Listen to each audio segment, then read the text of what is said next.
Imagina que una sola persona pudiera cambiar la ciencia, la política, la educación, la lógica, y hasta la forma en que tú piensas sin que siquiera lo sepas. Ahora imagina que ese hombre murió perseguido, que sus libros estuvieron a punto de desaparecer y que el mundo casi pierde para siempre sus ideas. Parece el argumento de una película, pero ocurrió de verdad. ¿Quién era realmente Aristóteles? ¿Cómo pasó de ser un joven desconocido a convertirse en el maestro de Alejandro Magno?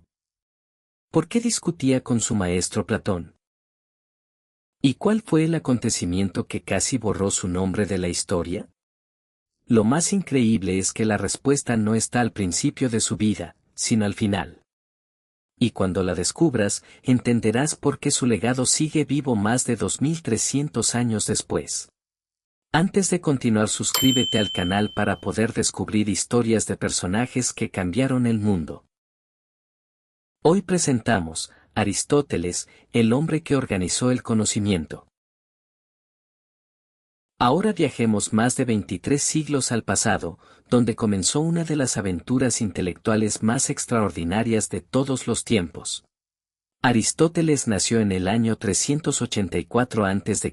en Estagira, una pequeña ciudad del norte de Grecia.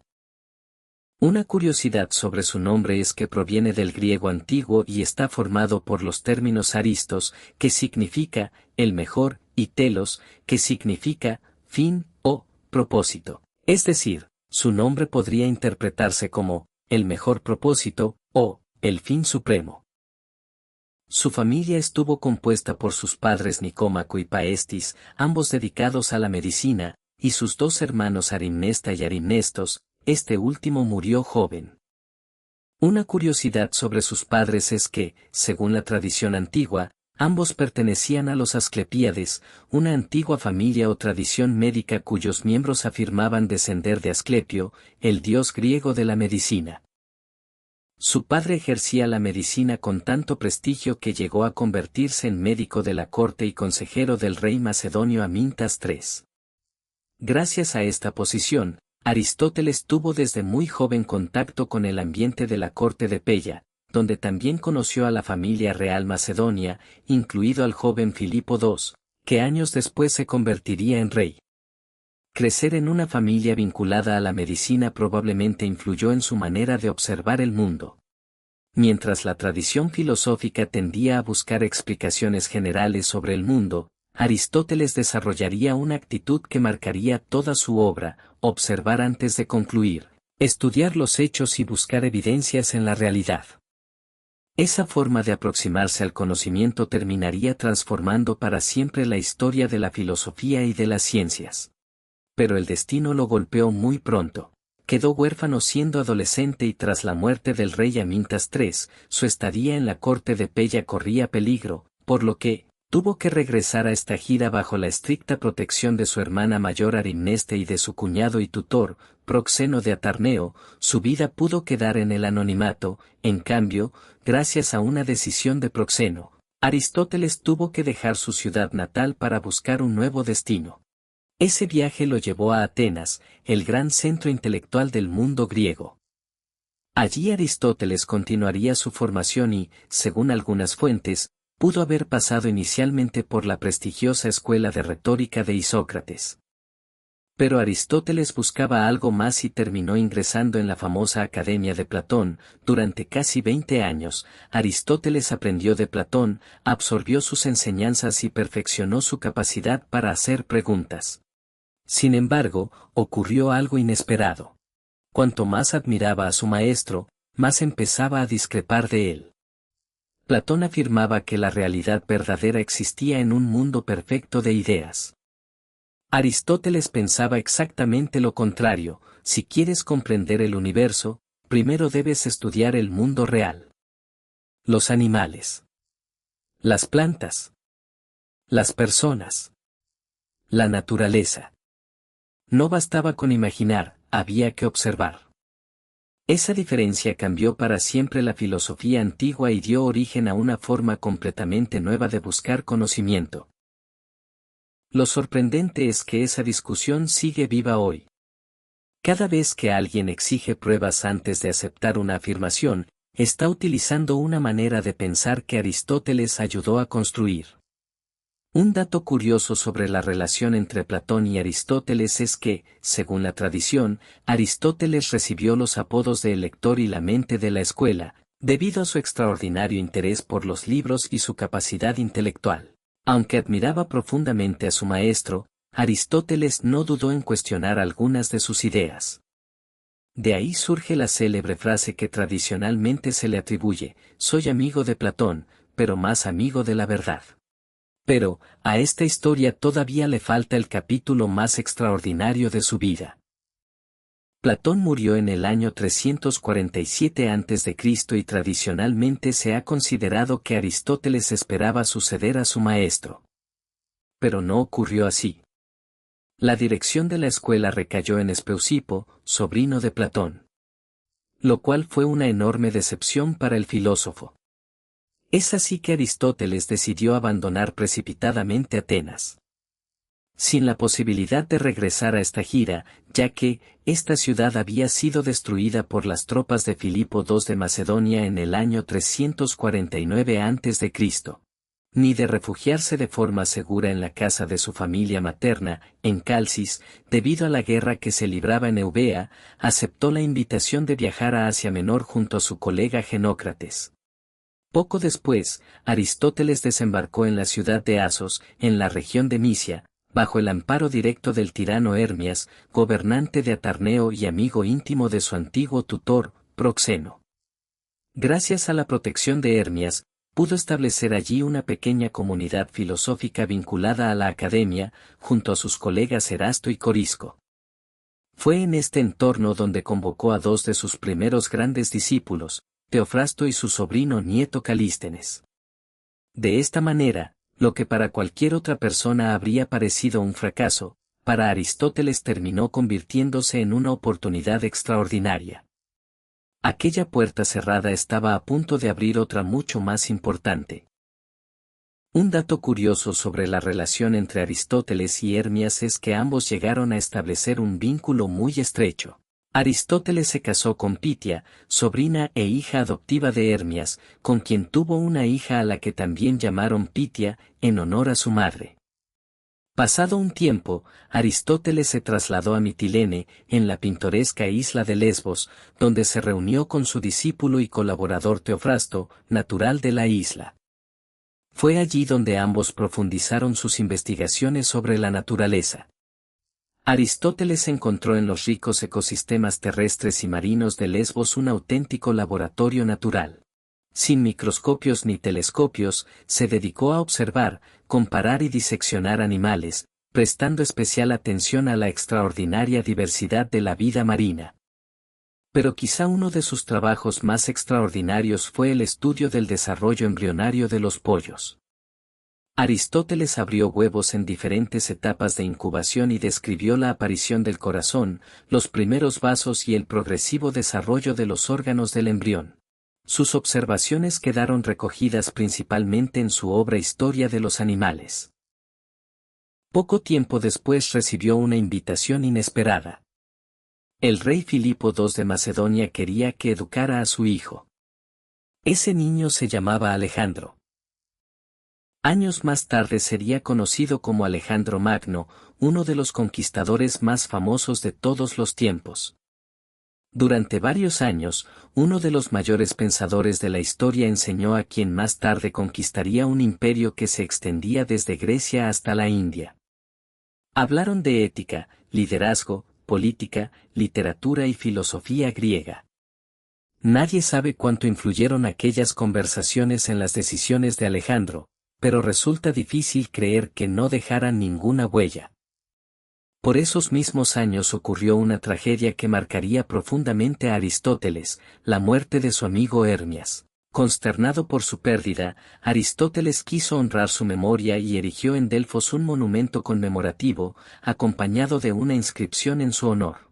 También compuso un emotivo himno dedicado a la virtud en el que exaltaba el valor, la amistad y la fidelidad de Hermias. Pero aquel homenaje tendría consecuencias inesperadas. Y mientras su alumno conquistaba el mundo con ejércitos, Aristóteles estaba preparando una conquista mucho más duradera. Un dato curioso sobre Aristóteles y Alejandro Magno es que, años después de su formación con el filósofo, Alejandro llevó consigo una copia de la Ilíada revisada por Aristóteles. Según Plutarco, el conquistador la consideraba un auténtico tesoro de conocimiento militar y la guardaba bajo su almohada, junto a su daga.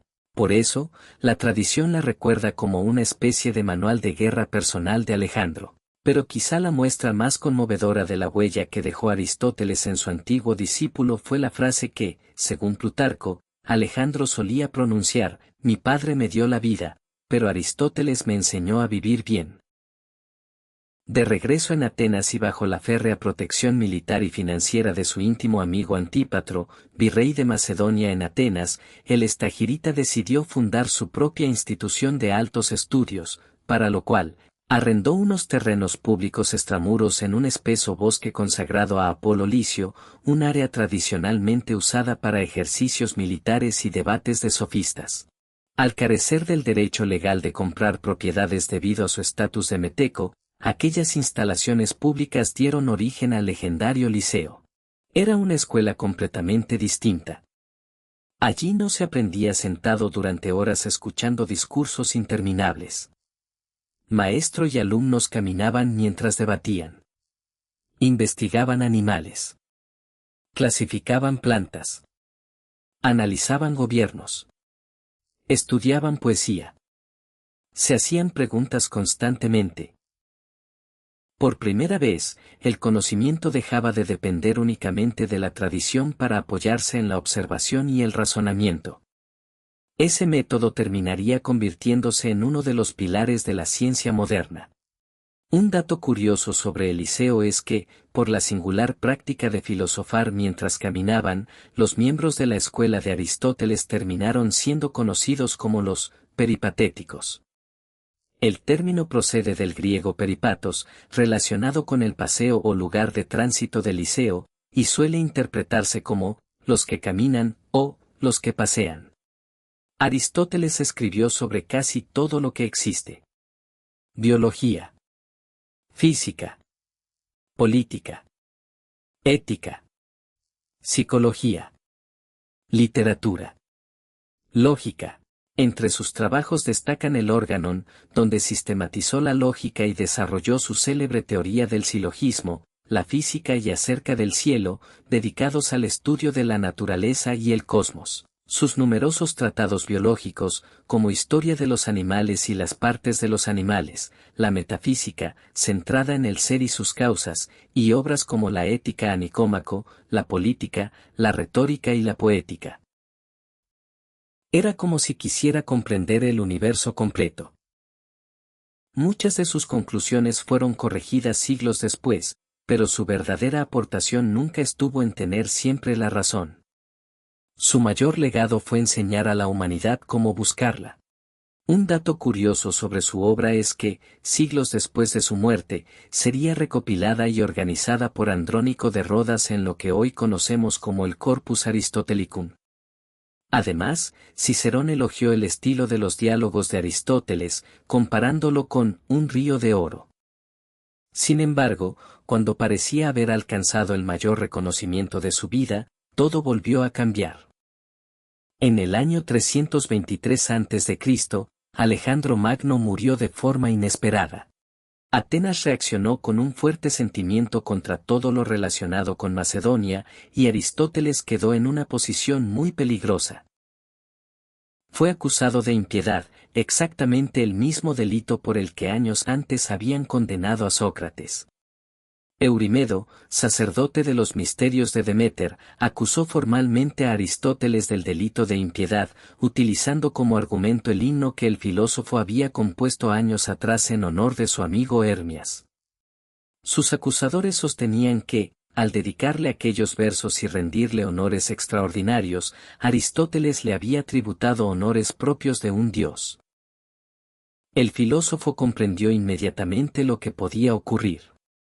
En lugar de quedarse y enfrentarse al juicio, decidió abandonar la ciudad. No sin antes ceder la dirección del Liceo a su fiel e inseparable discípulo Teofrasto. Según cuenta la tradición, explicó que no permitiría que Atenas cometiera un segundo crimen contra la filosofía. Aquella decisión probablemente le salvó la vida, aunque también marcó el final de su extraordinario recorrido. Ahora quiero saber qué piensas. Si hubieras estado en el lugar de Aristóteles, ¿habrías permanecido en Atenas para defender tus ideas o habrías elegido marcharte? Cuéntamelo en los comentarios porque quiero conocer tu opinión. Otro dato importante es que, tras la muerte de su esposa Pitia, Aristóteles tuvo una relación con Herpilis, con quien tuvo un hijo llamado Nicómaco, en honor a su padre. La tradición antigua también relacionó el nombre de Nicómaco con la Ética a Nicómaco, aunque no se sabe con certeza si la obra fue dedicada a su hijo o si fue él quien participó en su edición.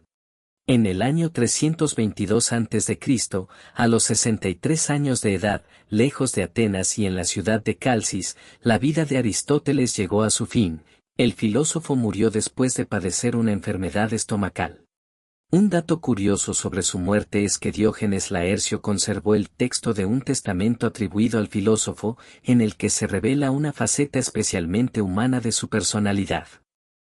En él, Aristóteles dispuso que los restos de su primera esposa, Pitia, fueran trasladados para descansar junto a los suyos, y estableció detalladas previsiones para proteger a sus hijos, a Herpilis y a otros miembros de su entorno.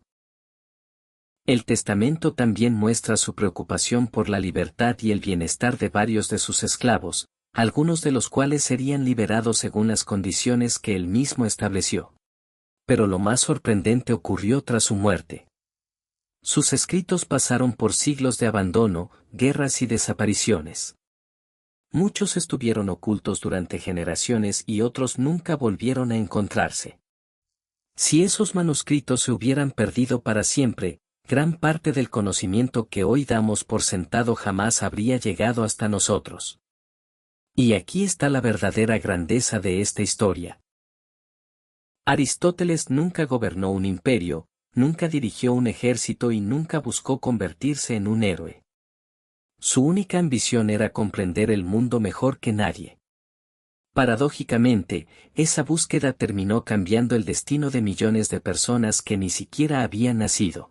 Cada vez que analizas un problema, cuando buscas pruebas antes de creer una noticia o cuando intentas entender cómo funcionan las cosas en lugar de aceptarlas sin cuestionarlas, estás utilizando una forma de pensar que comenzó hace más de 2000 años.